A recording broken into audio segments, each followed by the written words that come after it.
All good tips, especially with what we've got coming up. Yeah, and I loved her interview where they were just like, nope, don't like it, don't want to drive it. And that's so fair. I mean, that's very valid. Absolutely. And luckily today we aren't tracking any sort of winter weather, with an exception of only a handful of us. The majority of us, it's just going to be cold rain. You shouldn't have any issues on the roadways as far as freezing and ice goes. But of course, give yourself some extra time, and those tips are still, of course, really handy to have.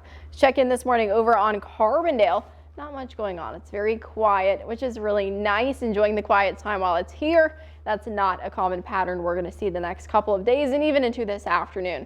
Temperature wise, we're somewhere in the 20s, mid to upper 20s for southern Illinois. A little bit warmer if you travel further south into the Boot Hill, hitting 30 at least. You know, it's a rough morning when 30 is by far the warmest temperatures.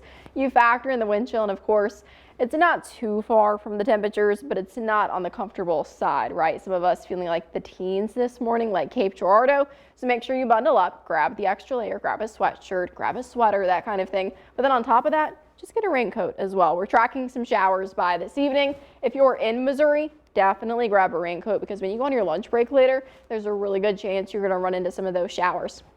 It's not going to turn scattered to widespread until later this afternoon and evening. Highs somewhere in the low 40s today, so it's just warm enough for this to fall as just really cold rain.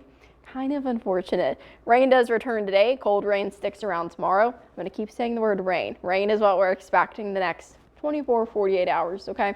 And at least temperature wise, again, staying just warm enough. Good news is the bulk of that rain actually coming into the overnight hours, so Saturday trending a little drier. That's really nice to see for our weekend.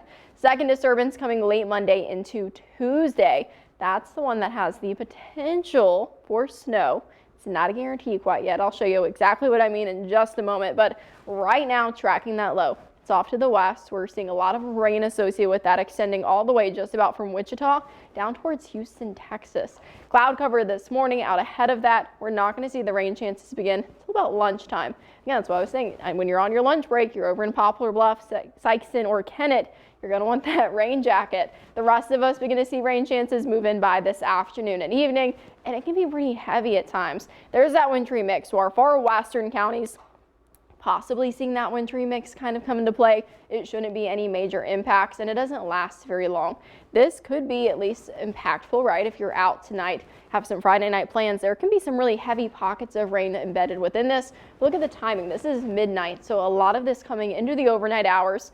Really a good chance, hopefully, to just stay in tonight, get some good sleep, enjoy the sound of rain, and look at that, clearing up just in time for your Saturday morning. There's still a chance for some hit or miss showers on Saturday. Won't be completely dry, but of course, I know you see that pink bar, attention really on Tuesday.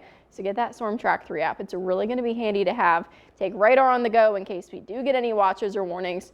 It's a really easy way to stay in the know. Here is a look at Tuesday. This is a separate low pressure. If it travels a bit further south, see how it just dips just south of our region, more so into Tennessee, we could see some widespread snow showers. Current track has it a little further north, and all of this pink that you see would be a wintry mix and ice, and this would just be very cold rain. The snow would really be more so for St. Louis and Springfield. So that's why it's important and why I want you to be weather aware as we go into next week, because something is happening, I can tell you that. But depending on what track that system takes is really going to determine what we see. And there's a chance, of course, for a wintry mix, a chance for rain. But overall, at least it's a fairly quiet forecast. Other than that, it's looking a lot like January in our 10-day. Very much like January, but I assume that as we get closer and closer to Tuesday, you'll be able to make a better decision as to what it might do. It's more questions than answers currently. Okay, thanks, Katie.